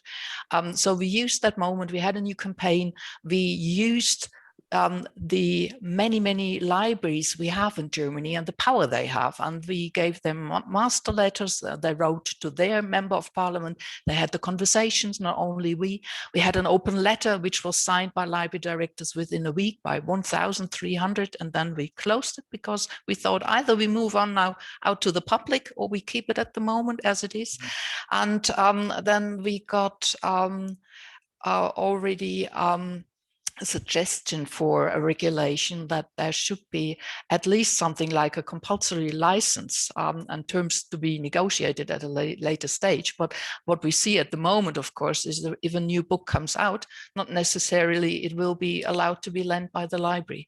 And we found this is just no longer acceptable. I mean, we fight for this for I think 8 or 9 years now, but it was a good moment to prove to people this is what, to politicians, this is what people need now.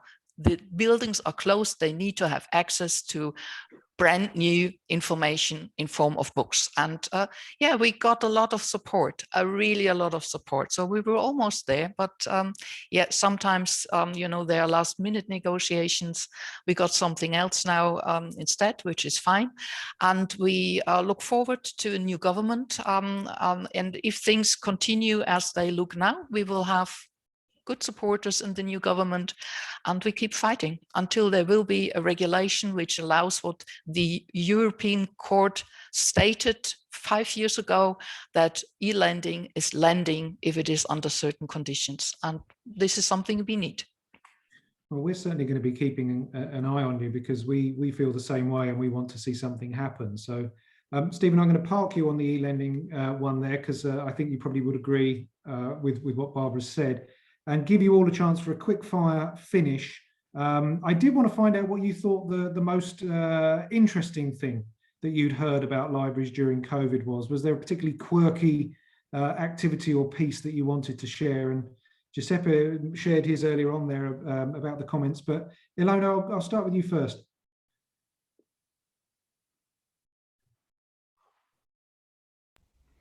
Yeah, I haven't. I mean, there's nothing that sort of really jumped out for me. I just think it's brilliant that libraries have been doing all kinds of stuff, and I just think that's great. Like the mask making, thinking about speaking to people on the phone. I think the phone stuff was really interesting. There's nothing that's kind of been like really surprising for me. I think libraries have learnt that online story time didn't really work for some libraries. I'm curious which ones it did. That, you know, I think last year we had a conversation with Tony, head of digital at New York Public Libraries, as a public conversation. And I thought what he said was really interesting, is that a digital or an online service, it doesn't replicate what happens in the library. It has to be different. You know, so trying to move stuff that was in the library online mostly wasn't working, but doing stuff that, you know, inventing different ways of interacting with people online was like really, really, really cool. And Look, the director of Cologne Library was amazed at how much of her staff became creative content providers, and I thought that was really cool as well. You know, that staff people suddenly figuring out how to make videos or record stuff or get people online was just really great. I think that's if something comes back to me, I'll share. But no, that ties into what Barbara said, and I think I second what you said there about, you know, just simply physical to digital. That you need to do more. Stephen, quick one from you. Yeah, so I think what I had down, and I've only got 2 examples on this, but it was opening up ebook lending to the entire population in countries like Austria and Estonia, and actually that outreach, that it's not just having the library card that makes the difference. It's actually using this as an opportunity to reach further, to bring new people into the library. So I thought that was fascinating. No idea if it's sustainable, but just this sort of using it as an opportunity, really showing value to absolutely everyone, not just the carded up population. So you're on board with the Internet Archive's emergency library then, for sure, I guess. I am, yeah, don't quote me. And Barbara, you to finish. Yeah, I really liked the story when I heard it from a school librarian in Montgomery, in Virginia. You might have heard it as well. She wanted to ensure that her kids actually continuously have access to books, and she was wondering how to do that, and then she came up with the idea she could deliver these books by drones. So she made a deal with the company, and she got all the requests from the children. She packed the books in special cases and delivered it then to the company, and they handled the drone deliveries. I thought, yeah, there's a very creative way of making sure books are reaching their people. So now I have visions. You know how the military US drones have people in buildings guiding them? I think we need a room in the library where people will be flying the drones now. But all right, look, thank you guys. That's a really great discussion. There's so much more, particularly Ilona, you raised a couple of points at the end, which I think we could go around again on the hybrid models and the digital. Thanks to you very much then for putting this in. Giuseppe, I know you've got some really interesting 𝗶𝗍 pieces that you've mentioned. Please feel free to put them into the chat. Likewise with the PL 2030 stuff, because I think that people can then grab the links pretty much straight away, and that's really good. Panelists, I'd advise you to jump on the chat. If you haven't been looking, there's a couple of comments on there you might also want to respond to. But the time has come for us to take our destiny in our own hands and see if we can use some technology to finish. So look, everybody, we're going to try one of these very famous Menti polls. So let me have a quick look and see if you guys, Maeve, again, I'm looking to see if you can see my screen. There's a thumbs up there. So can I ask you guys, if you haven't done this before, oh, you're in for a treat. But if you can just go to menti.com, it's very straightforward. I'm going to walk you through it. I have Christian and Maeve actually as my 2 people visible on the screen. So I'm looking for sort of faces that recognize that things are going well. And I'm going to let you guys get in there. And then I myself am going to go to that page. So bear with me just a second. And we're going to go through this together. So now I'm going to take this code, pop it into my own screen, and hopefully you guys are already onto the first question. I'm going to walk you through what we're doing here. We put together a series of questions which are about some of the issues that we've discussed today. Okay. There's 10 of them, and we're gonna do them. I'm going to do them on the screen, but you're looking at them on your screen, so you're just hearing my voice, I hope. Now, the first question is about the highest priority for your library service, And we immediately discovered that the technology wasn't so good on Menti, because if you click select an option, you're basically presented with a white box. But if you scroll your cursor over the options in the box, you'll see a number of options. This is the only question where we've had trouble, so please bear with us. And I want you to, for this first question, select in your order of preference what you'll be doing as your highest priority. Now, we realize this is very unscientific and we don't know who you all are, but I want you to assume the persona of somebody who either runs a public library or a public library authority, and get yourself in the headspace about what you would be doing to answer this question. So look, I'll give you about 30 seconds here. And Christian, I'm going to use you as the guinea pig. So when you've made your answers, I'll look for a thumbs up from you, and then we'll see what we're doing.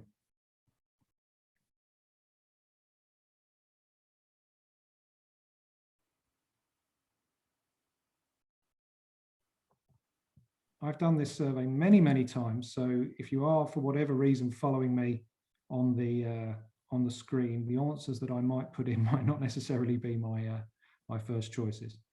Okay, now for the second question, I'm kind of interested to take the temperature about where we all think we're going to be in September of this year. So it's kind of asking, you know, how open we think we're going to be. So in your library, what do you think you're going to be offering by September the 1st? So you've got your options there. And this will give us a bit of a feeling about whether everybody's able to offer all of these services by September the 1st, or if you think in your country, you might not be able to be in that position.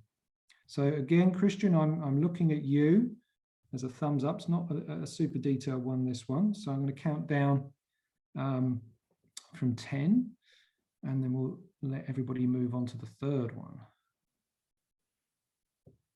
Okay. So in the third question, it's about the digital services. It's about the ones that we have here. And again, we're just trying to get a bit of a temperature on the sorts of things that you're going to be able to offer. Now, here it's beyond September, so it's really about what your service is going to focus on, because some of these you may not be doing, or you may not consider, or you may actually be doing all of them. So take a quick step on that one. And Christian's having a think. He's not quite sure. He's done it. He's good. He's quite quick, so I hope you're all keeping up with him. Okay. Let's move on to the next one. It's a little bit about library design. Now, I think it's worth pointing out that there's going to be things for some of these questions that you know, you're going to think, oh, my answer's not on there. Now, we're quite interested in that, and that's what the chat function is for. So if you think there's something particularly that we really want to mention here, please put it in the chat, because I think it's important to record it. So we're asking there how you think COVID will affect future library design. So you can do multiple options for that one. Okay, now the next question is very easy. It's a straightforward one. Will you give a higher priority to staff training and workforce development post-COVID compared to pre-COVID? Or do you think you're just going to come at it from the same as before? Or do you think, it'd be interesting to see who chooses this one, you're not actually going to go with that? So have a quick think about that one. It's quite straightforward. When Christian's thumb goes up, I'm going to move us on. Okay. So we're moving nicely here. Now, I think this one is quite interesting, because this requires you just to give just one answer, okay? So this is something about what you think the most important role a library can play in helping people recover from a pandemic is. So this will be interesting when we go to the results to see which ones we think is most important. So maybe give you a little bit of time to digest the list there and have a think about that. Christian knows already what he wants to do. Measure impact isn't on there, Christian, but it would probably be quite a good one. You can put it in the chat.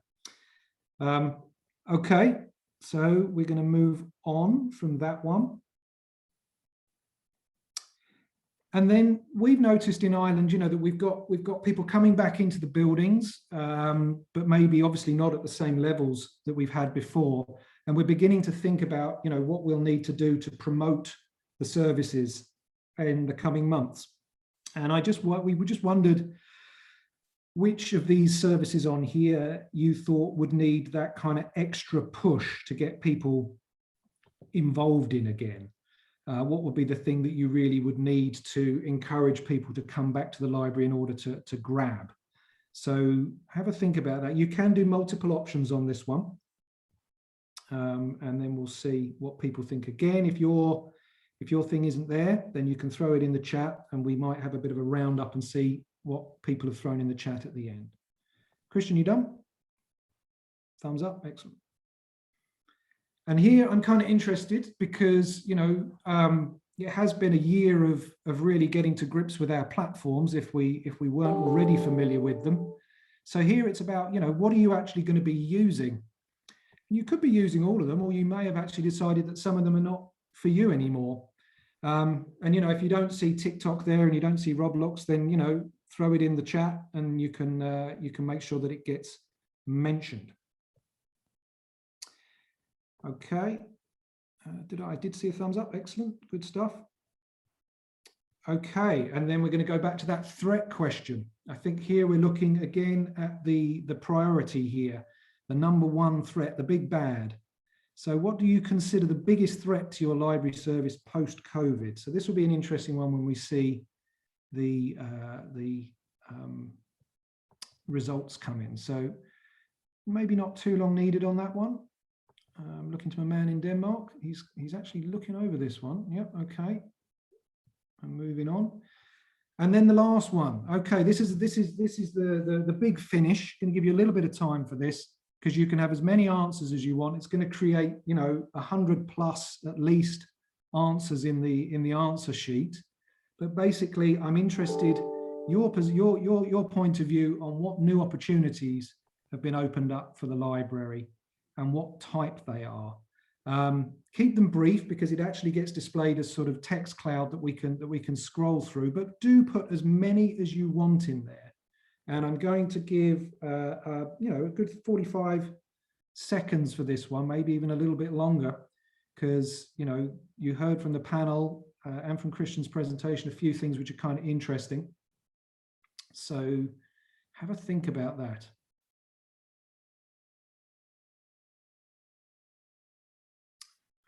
And I might put an answer in myself.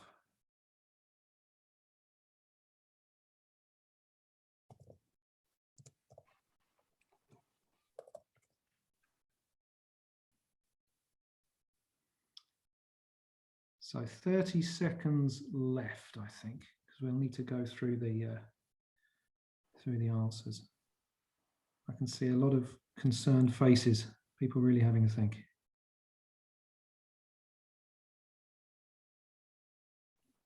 So if we're lucky, this might generate us quite a few brief but interesting new opportunities that we might all share. And I bet if we grouped them, which we might undertake through the NAPLE Secretariat, we might find some interesting pieces there.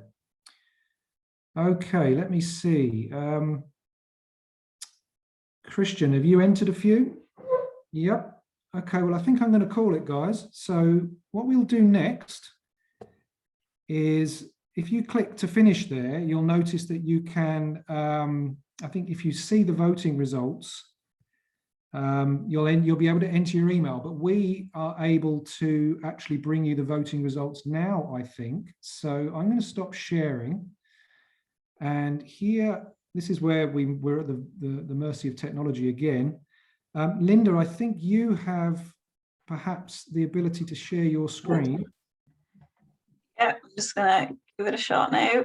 Okay, so obviously I've not seen these results, so I'm going to have to attempt to make sense of them on the fly. So we'll see what that means. So let's have a look. Do you want to go full screen if you can? Is that an option? I'm going to try that now. So just tell me if you can see it. I think it's coming. Yeah. Okay. All right. Here we go then. So let's have a look. Highest priority. Well, I suppose that's not so much of a surprise. Getting visitors back in. So that came out on top, and then sustaining the digital services. Yeah, I would say that's a big concern, certainly here in Ireland. And then we have events, digital literacy, training the staff, and then very closely their budgets. Now that's interesting particularly, as Giuseppe made those comments in the panel earlier on about, that real fear at the start and then where we are now. And then obviously nobody's got the pandemic preparedness plan right at the top of their list of things to do. So that's good to know. Linda, do you want to go to the next one? Okay, here come the dots. Many of them, so a little bit slow. Let's have a look. There's a pretty even spread. So pretty much I'm thinking that everybody seems, my takeaway from this, doing this on the fly, would be that we have, well, I can't tell if everybody thinks they're all going to be in the same place, but we've certainly got an equal distribution of answers. So I may have to sit back and pass that a little bit more, but certainly there's none of those physical services which are, lagging behind anything else or way out in front of anything else. So it's a pretty even split there. Interesting. Linda? Next slide, please. And then let's have a look at the dots in the digital environment.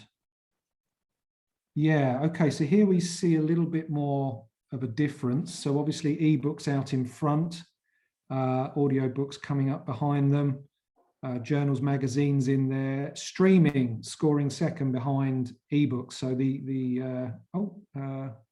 I've got a different set of percentage figures suddenly appeared there. So I can't explain that, but nevertheless, it looks broadly like once we break down that, they're in the same sort of order. So people are looking at ebooks, they're looking at the online events, and then at I did put film and music in there because, of course, not everybody's offering them, but increasingly we're seeing public libraries with the canopy option and music streaming services. So that's quite interesting. So, okay, Linda, next question.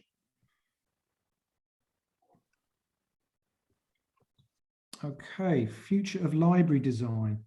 Well, obviously not many people thought that library design would stay exactly the same. So we're looking really here at the interior spaces. Outdoor spaces also scores high. And the easily accessible pickup points. And I think that more space for social distancing, I realized when we put the question together, which we all did this rather on the fly, possibly covered by the flexible interior spaces sort of thing, maybe. So I think we could do some more interesting work onto this one as well. Linda, next one, please. Okay, yep. So I suppose the interesting thing for me there is the same as before. So yeah, about, 32, 46. I mean, I think we found in Ireland, we actually had a plan for a major workforce development program prior to COVID. So we've actually been able to benefit from the switch to remote and online and really get that moving during COVID. But we've also found that there's been a need to kind of address within that program some things that perhaps we hadn't thought of when we started. We've done a lot of Skillshare sessions on presenting of online events, for example, where we've had colleagues talk to each other about what they're doing in each different authority. So, we've certainly given it a bit of a higher priority. Next one, Linda. Okay, here we go. Yeah, this is one, the most important role we can play. So there's a pretty clear winner there. Space for meetings, events, and social activities. So really focusing perhaps on some of those things that Christian really was looking at, and the sort of the social impact of the library, the space being absolutely crucial to that. And then I suppose, the second highest scoring one there is access to Wi-Fi and work study spaces. So again, kind of, something that takes place in the physical building. And actually behind those two are services around online information and access to print books there, actually, coming in at 5%, but then it is the most important role a library can play. So opening up that space, the clear winner. Next slide, please. I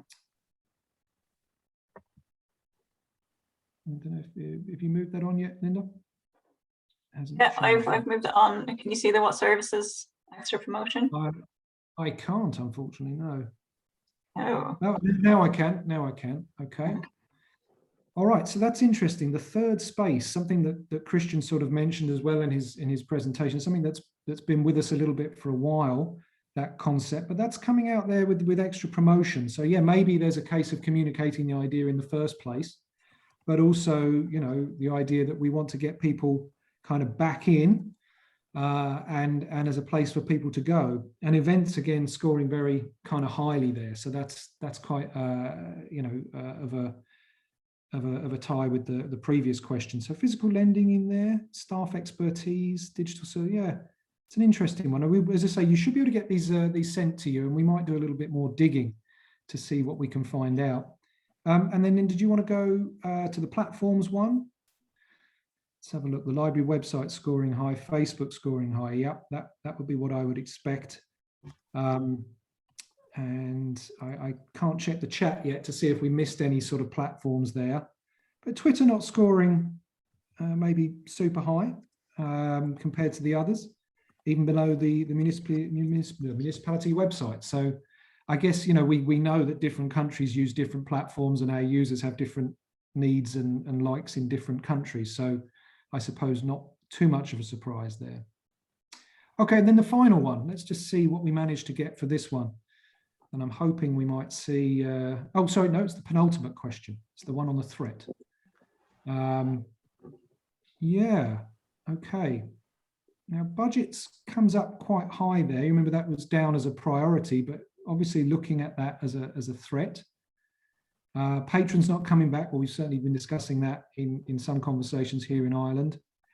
And the managing hybrid delivery. Now, interesting, maintaining levels of digital content doesn't score highly as a threat. So that's intriguing. I'd like to know a bit more about that one and where we got to that point. So it's looking like, you know, budgets, patrons coming back, and that sort of physical digital meeting point is of great interest to people in terms of threat identification. Okay, and then let's move to the final one. And then I think, yeah, I mean, it might be a bit too much to try and take all of this in. So it might be better for you once you have the results sent to your email. But let's, I certainly wouldn't want to give a comment too much on this now. I think I'd like to get a bit deeper into it once I've got the time. But already we can see a few bits and pieces there. Speeded up digital communication, a hybrid service, digital services, yeah, the fake news piece, digital skills, the non-commercial safe space, that goes back to our opening presentation as well. Digital literacy again, flexibility and creativity. Yeah, so much stuff here. Digital reach coming through, definitely online media, the library staff skills. Yeah. Okay, look, I'm going to leave you guys to jump into that one. There's a huge amount there. I can see you keep going, Linda, there's tons, right? So that's... Yeah, there is. Yeah. So Linda, maybe if I could ask you to stop sharing there, and then I think I did promise everybody at the very beginning of the meeting that we would ask Linda and Maeve to tell us the weather in Europe today. I don't know if you're able to give us an aggregated comment. Is it raining? Is it sunny? Most people are in good weather. I will defer to Maeve if she's been looking at it more recently than me, but I think it's pretty horrible across the board. Yeah, there's grim winds. A great spread of, it sounds like an Irish weather forecast actually. Cloudy with sunny spells with rain with some sunshine though. Okay. Yeah. All right, well, Bit of look, blue. it's not all bad, and I think that the presentations, I hope, showed everybody that it's certainly not all bad. There is something really positive, I think, that's come through in what we've heard today. And even when we have been discussing threats, we've also been talking about how to mitigate them. So look, I wanted to thank everybody, particularly Christian, Barbara, Stephen, Giuseppe, Ilona, for coming along today and taking some time out of their busy days to talk to us. Thanks to everybody who commented. And remember that, you know, you'll be able to find a lot in those chat links. Hopefully you can look at the work of 𝗵𝗶𝗍𝗄, PL 2030, Christian's work. There's loads of stuff that Stephen at IFLA's doing. So I hope you've enjoyed it. It's 2:04 here in Ireland. I'm well past sandwich time. So thank you very much. And Have a good rest of the day, everybody. Thanks a lot. Goodbye. Bye.